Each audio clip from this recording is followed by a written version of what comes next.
മർക്കോസ് സുവിശേഷം 4-ാം അധ്യായം 35 മുതൽ 41 വരെ വചനങ്ങൾ. അന്ന് സായാഹ്നമായപ്പോൾ അവൻ അവരോട് പറഞ്ഞു, നമുക്ക് അക്കരയ്ക്ക് പോകാം. അവർ ജനക്കൂട്ടത്തെ വിട്ട് അവനിരുന്ന വഞ്ചിയിൽ തന്നെ അവനെ അക്കരയ്ക്ക് കൊണ്ടുപോയി. വേറെ വള്ളങ്ങളും കൂടെ ഉണ്ടായിരുന്നു. അപ്പോൾ ഒരു വലിയ കൊടുങ്കാറ്റുണ്ടായി. തിരമാലകൾ വഞ്ചിയിലേക്ക് ആഞ്ഞടിച്ച് കയറി. വഞ്ചിയിൽ വെള്ളം നിറഞ്ഞുകൊണ്ടിരുന്നു. യേശു അമരത്ത് തലയണ വെച്ച് ഉറങ്ങുകയായിരുന്നു. അവർ അവനെ വിളിച്ചുണർത്തി പറഞ്ഞു, ഗുരോ, ഞങ്ങൾ നശിക്കാൻ പോകുന്നു, നീ അത് ഗൗനിക്കുന്നില്ലേ? അവൻ ഉണർന്ന് കാറ്റിനെ ശാസിച്ചുകൊണ്ട് കടലിനോട് പറഞ്ഞു, അടങ്ങുക, ശാന്തമാകുക. കാറ്റ് ശമിച്ചു, പ്രശാന്തതയുണ്ടായി. അവൻ അവരോട് ചോദിച്ചു, നിങ്ങൾ ഭയപ്പെടുന്നത് എന്ത്? നിങ്ങൾക്ക് വിശ്വാസമില്ലേ? അവർ അത്യധികം ഭയന്ന് പരസ്പരം പറഞ്ഞു, ഇവൻ ആരാണ്? കാറ്റും കടലും പോലും ഇവനെ അനുസരിക്കുന്നല്ലോ. പ്രിയപ്പെട്ട സഹോദരങ്ങളെ, ഈ തിരുവചനം വളരെ പവർഫുള്ളായ ഈ തിരുവചനം നമ്മുടെ ഹൃദയത്തിലേക്ക് നമുക്ക് കൂട്ടിക്കൊണ്ടുവരാം. ഒരുപക്ഷെ നമ്മുടെയൊക്കെ ജീവിതം ഇന്ന് പോയിക്കൊണ്ടിരിക്കുന്നത് കടലിലൂടെയുള്ള യാത്ര പോലെയാണ്. ചുറ്റും കൊടുങ്കാറ്റ്, കോളിളക്കം, കടലിളകി മറിയുന്നു, ജലം തിരമാല ഉയരുന്നു, ജലം ഈ വള്ളത്തിലേക്ക് ആഞ്ഞടിച്ചു കയറുന്നു, വള്ളം മുങ്ങിക്കൊണ്ടിരിക്കുന്നു. പലപ്പോഴും പല ആളുകളും എൻ്റെ അടുത്ത് പ്രാർത്ഥിക്കാൻ ഈ നാളുകൾ ഒരുപാട് വരുന്നുണ്ട്.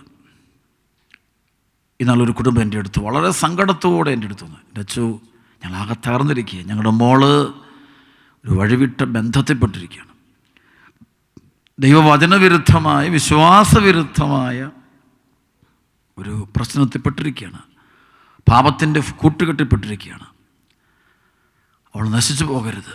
ഞങ്ങളുടെ ആഗ്രഹം അത് മാത്രമേ ഉള്ളൂ. അച്ഛൻ പ്രാർത്ഥിക്കണം. വാവിട്ട് കരയുക, നിലവിളിച്ച് കരയുക.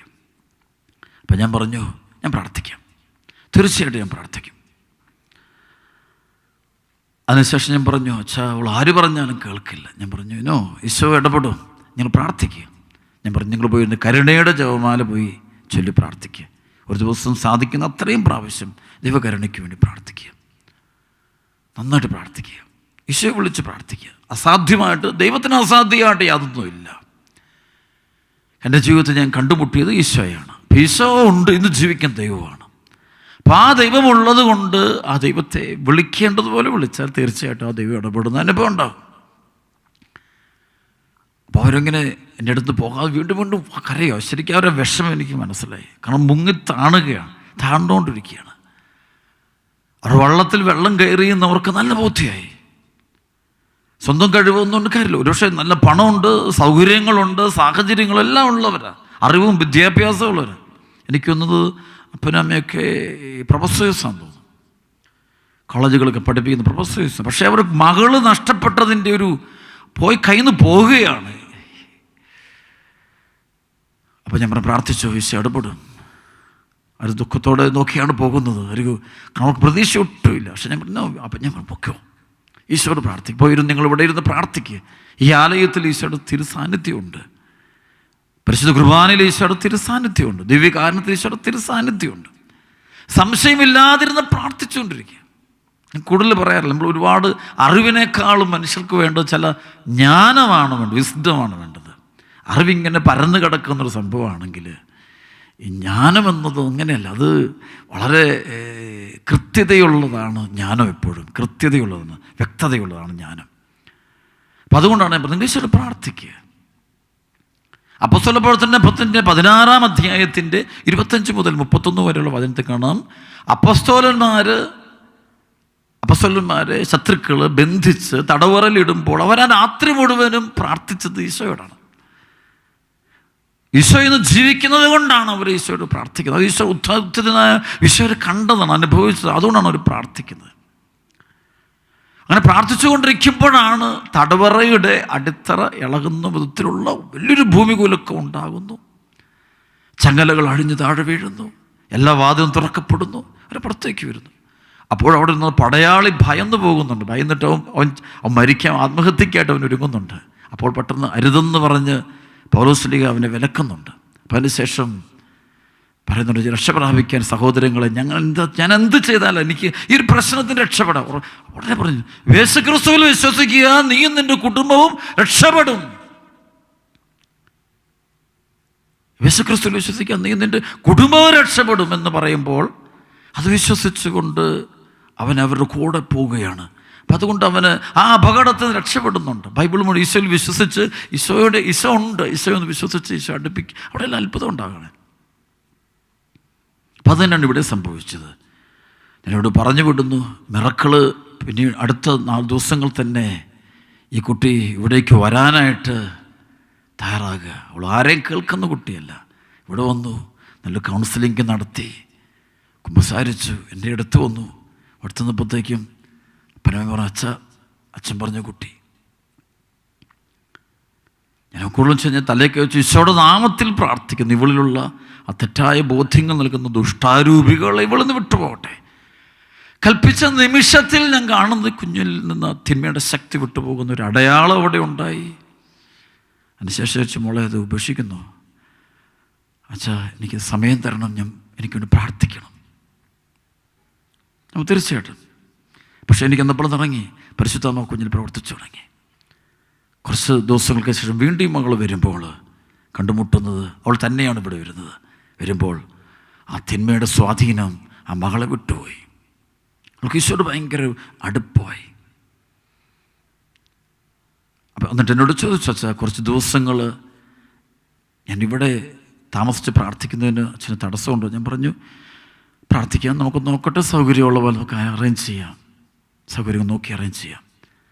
അപ്പോഴേ ഈ മകൾ സന്തോഷത്തോടെ തിരിച്ചു പോവുകയാണ്. എനിക്കൊരു ഹാപ്പിയായി. ആ കുഞ്ഞിന് തിന്മയുടെ ബന്ധനം വിട്ടുപോയി. ഇതിൻ്റെ കാരണം ഒന്നേ ഉള്ളൂ, ആ പേരൻസ് ആ വേദനയുണ്ടെന്നുണ്ട്. അവരുടെ ജീവിതം താന്നു പോയപ്പോൾ, അവരുടെ ജീവിതത്തിലേക്ക്, അല്ലെങ്കിൽ ആ വള്ളത്തിൽ വെള്ളം കയറിക്കഴിഞ്ഞപ്പോൾ, ജലം കയറിക്കഴിഞ്ഞപ്പോൾ, മുങ്ങിത്താണപ്പോൾ അവർ നിലവിളിക്കാൻ തുടങ്ങി, ഈശോയോട് പ്രാർത്ഥിക്കാൻ തുടങ്ങി. പലപ്പോഴും നമ്മൾ പ്രശ്നങ്ങൾ വരുമ്പോൾ പല ആളുകളെ വിളിച്ച് നമ്മൾ സഹായം തേടുന്നുണ്ട്.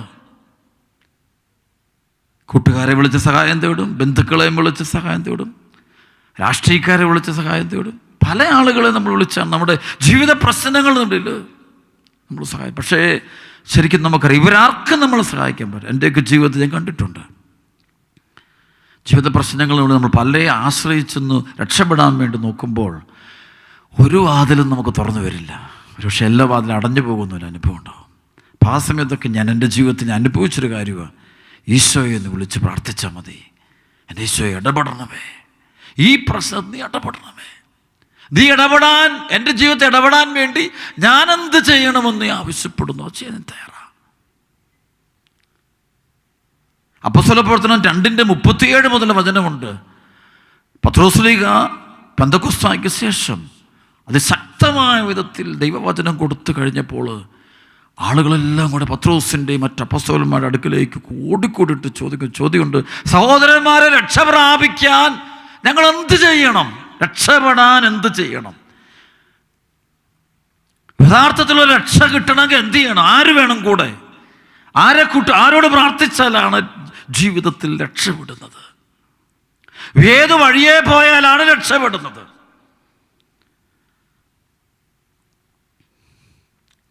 അപ്പോൾ പറഞ്ഞു, യേശുക്രിസ്തുവിൽ വിശ്വസിക്കുക, നീ നിൻ്റെ കുടുംബവും രക്ഷപ്പെടും. നീ മാത്രമല്ല, നിൻ്റെ കുടുംബവും രക്ഷപ്പെടും. അപ്പോൾ അവരെല്ലാവരും, പത്രോസ് പറഞ്ഞു, വചനം കേട്ടവർ ജ്ഞാനസ്നാനം സ്വീകരിച്ച് ഈശോയിലായിത്തീരുന്ന നിമിഷത്തിൽ അവർ രക്ഷയുടെ അനുഭവത്തിൽ, അവരുടെ ആത്മരക്ഷയും എല്ലാ മേഖലയും രക്ഷപ്പെടുന്ന, സകലവിധ പാപങ്ങളിൽ നിന്ന്, തിന്മയിൽ നിന്ന്, സാത്താൻ്റെ പിടിയിൽ നിന്ന് ഒറ്റ നിമിഷം കൊണ്ട് രക്ഷപ്പെട്ടത് അവർ ഈശോയിലേക്ക് വന്നപ്പെടാം, ഈശോയിൽ കടന്നു വന്നപ്പെടാം. അപ്പോൾ ഇവിടെ മുങ്ങി താണുകൊണ്ടിരുന്ന വള്ളത്തിൽ ജലം കയറിക്കഴിഞ്ഞപ്പോൾ കാറ്റും കൊടുങ്കാറ്റും നടുക്കടലിൽ ആയിരിക്കുന്ന അപ്പോസ്തലന്മാർ അത് നോക്കുമ്പോൾ അവർ പറയുന്നുണ്ട്, തിരുവചനം പറയുന്നത് ഇങ്ങനെയാണ്, തിരമാലകൾ വഞ്ചിയിലേക്ക് ആഞ്ഞടിച്ചു കയറി, വഞ്ചിയിൽ വെള്ളം നിറഞ്ഞുകൊണ്ടിരുന്നു. യേശു അമരത്ത് തലയണ വെച്ച് ഉറങ്ങുകയായിരുന്നു. ഈശോ ഉണ്ട്. ഇതിനകത്തൊരർത്ഥം ഈശോ അവിടെയുണ്ട്. എല്ലാ ക്രൈസ്തവൻ്റെയും ജീവിതത്തിൽ ഈശോ ഉണ്ട്, പരിശുദ്ധാത്മാവുണ്ട്. ജ്ഞാനസ്നാനത്തിലൂടെ നാം സ്വീകരിച്ചിരിക്കുന്ന പരിശുദ്ധാത്മാവ് ഈശോ നമ്മുടെ ജീവിതത്തിലുണ്ട്. പക്ഷേ പലരുടെ ജീവിതത്തിൽ ഈശോ ഉറക്കത്തിലാണ്. കാരണം അവർ ഈശോയോട് പലപ്പോഴും ഉറങ്ങുന്നതിൻ്റെ പിന്നിൽ നമ്മൾ ആ ഈശോയോട് സംസാരിക്കുന്നില്ല. നമ്മൾ വേറെ ആളുകളുമായിട്ടുള്ള ബന്ധം, കുടുംബത്തിൽ പ്രാർത്ഥനയില്ല, ബൈബിൾ വായനയില്ല, ഈശോയോട് സംസർഗമില്ല, ഈശോയുടെ കൂട്ടുകെട്ട് അവരെ ആ ബന്ധങ്ങളിൽ ഉൾപ്പെടുത്തുന്നില്ല. അവരുടെ ഭവനത്തിൽ ഈശോ ഉണ്ട്, പക്ഷേ അവർ ഈശോയുമായിട്ട് യാതൊരു ബന്ധവും ഇല്ലാത്തതുകൊണ്ട് ഈശോ ഇപ്പോൾ നല്ല ഉറക്കത്തിലാണ്. സംസാരമില്ലവർക്ക്, ഉദാസ ജീവിതമില്ലവർക്ക്. അതുകൊണ്ട് ഈശോയുമായിട്ടുള്ള ബന്ധമില്ലാത്തതുകൊണ്ട് ഈശോ ഉറക്കത്തില്ല, ഈശോ ഉറങ്ങിക്കിടക്കുക. അമരത്ത് തലയണ വെച്ച് ഉറങ്ങുന്നു ഈശോ. അപ്പോൾ അവർ അവനെ വിളിച്ചുണർത്തി അവരെ എഴുന്നേൽപ്പിക്കും ഈശോയെ. അപ്പോൾ ഈശോയോട് പ്രാർത്ഥിക്കുകയാണ് അവർ, ഈശോയോട് ബന്ധപ്പെടുകയാണ് അവർ, ഈശോയെ കേൾക്കുകയാണ് അവർ. ഈശോ എഴുന്നേറ്റു. ഈശോ ചെയ്ത പ്രവൃത്തി ബൈബിളിൽ പറയുന്നുണ്ട്, വളരെ പവർഫുള്ളാണ്. അവർ വിളിച്ചുണർത്തി പറഞ്ഞു, ഗുരു, ഞങ്ങൾ നശിക്കാൻ പോകുന്നു, നീ അത് ഗൗനിക്കുന്നില്ലേ? ഗുരു, ഞങ്ങൾ നശിക്കാൻ പോകുന്നു, നീ അത് ഗൗനിക്കുന്നില്ല. ഈശോ ഗൗനിക്കുന്നുണ്ട്, പക്ഷേ നീ ഈശോയും കൂടെ ഉൾപ്പെടുത്തണം, ഈശോയെ വിളിക്കണം, ഈശോ അറിയിക്കണം. നിൻ്റെ ഉത്തരവാദിത്വമാണ്. ദൈവം നോക്കിക്കൊള്ളും എന്ന് പറഞ്ഞ ചില ആളുകൾ ജീവിക്കുകയെ. അതല്ല, ദൈവത്തിലേക്ക് നമ്മുടെ കണ്ണുകൾ നമ്മൾ തിരിക്കണം. നമ്മൾ പ്രാർത്ഥിക്കുക, ദൈവമായിട്ട് ബന്ധത്തിലിരിക്കണം. നമ്മൾ പലപ്പോഴും തിന്മയുടെ വഴികളിലൂടെ പോകുമ്പോൾ ലോകാരൂപിയിൽ പണം, സുഖം, പേര്, അഡ്രസ്സ്, ഇതിനായിട്ട് പോകുമ്പോൾ ഈശോയുമായിട്ടുള്ള ബന്ധം മുറിഞ്ഞു പോവുകയാണ്. കൂട്ടുകെട്ടുകൾ കൂടുമ്പോൾ ഈശോയുമായിട്ടുള്ള ബന്ധം കുറയുമ്പോൾ നശിക്കാൻ പോകും. അതാണ് ഈ കാറ്റും കൊടുങ്കാറ്റും എല്ലാം ജീവിതത്തിലേക്ക് ആഞ്ഞടിക്കുന്നതിൻ്റെ കാരണം. നിനക്ക് ഈശോയോട് ബന്ധമില്ലെന്ന് ദുഷ്ടാരൂപികൾക്കറിയാം. പിശാചിന് നിനക്ക് ഈശോയായിട്ട് ബന്ധം, അതുകൊണ്ട് ഈ സമയത്ത് നിൻ്റെ ജീവിതം മുഴുവൻ നശിപ്പിക്കാൻ പറ്റും. ഈശോയോട്ട് നിനക്ക് ആഴമേറിയ വ്യക്തിബന്ധമില്ല. You don't have a personal intimate friendship with Jesus of Nazareth. That is the issue, that is the problem. വചനം പറയുന്നു, അവൻ ഉണർന്ന് കാറ്റിനെ ശാസിച്ചുകൊണ്ട് കടലിനോട് പറഞ്ഞു, അടങ്ങുക, ശാന്തമാകുക. 2 വാക്ക്, അടങ്ങുക, ശാന്തമാകുക. അടങ്ങുക, ശാന്തമാകുക. കർത്താവിൻ്റെ വചനം, ജീവൻ്റെ വചനം, രക്ഷാകരമായ വചനം ഇളകി മറിയുന്ന കടലിന് നേരെ നോക്കി പറയുക, അടങ്ങുക, ശാന്തമാകുക. മർക്കോസിൻ്റെ 4:39 തിരുവചനം, 4:39, അടങ്ങുക, ശാന്തമാകുക. ഒറ്റ വചനം, ദൈവവചനം, ജീവൻ്റെ വചനം, ദൈവത്തിൻ്റെ വചനത്തിൻ്റെ ശക്തി അതാ. കർത്താവിൻ്റെ ഒരു വചനത്തിൻ്റെ ശക്തി അതാ. ഇളകി മറിയുന്ന ജീവിതങ്ങളിലേക്ക് നോക്കി ഈശോ പറയുക, അടങ്ങുക, ശാന്തമാകുക. അത് പ്രിയപ്പെട്ട സഹോദരങ്ങളെ, ഇത് നിങ്ങളുടെ കുടുംബത്തിലെ ഇളകമറിയുന്ന പ്രശ്നങ്ങൾ കാണും. കടബാധ്യതയുടെ വലിയ പ്രശ്നമാകാം, വിശ്വാസ തകർച്ചയുടെ പ്രശ്നമാകാം, മക്കൾ കൈവിട്ടു പോകുന്ന ചില മേഖലകൾ, മക്കൾ വളരെ വയലൻ്റ് ആയിരിക്കും, വെരി ഡിസൊബീഡിയൻ്റ്, അനുസരണക്കേടിൻ്റെ പുത്രന്മാരും പുത്രികളുമായിരിക്കും. ജീവിതത്തിൽ എല്ലാം വഴിതെറ്റിപ്പോൾ അപകടങ്ങൾ ഒരുപാട് വരുന്നു, നശിച്ചുകൊണ്ടിരിക്കുന്നു, ജീവിതം, കുടുംബം നശിച്ചുകൊണ്ടിരിക്കുന്നതിന് പ്രതി ദൈവമല്ല, നീ തന്നെയാണ് പ്രതി. നീ ദൈവത്തെ വിളിക്കുന്നില്ല, ദൈവത്തെ ഏൽപ്പിക്കുന്നു. നിൻ്റെ ജീവിതത്തിലുണ്ട്. മാമോദീസ സ്വീകരിക്കുന്ന ക്രിസ്ത്യാനി മനസ്സിലാക്കേണ്ടത് അവൻ്റെ ജീവിതത്തിന് ഈശോയെ കിട്ടുക, പരിശുദ്ധാത്മാവിനെ കിട്ടുകയാണ്. മാമോദിസത്തിൽ ആ പരിശുദ്ധാത്മാവ് നമ്മുടെ ഉള്ളിലുണ്ട്, എപ്പോഴും ഉണ്ട്, 24 മണിക്കൂറും ഉണ്ട്.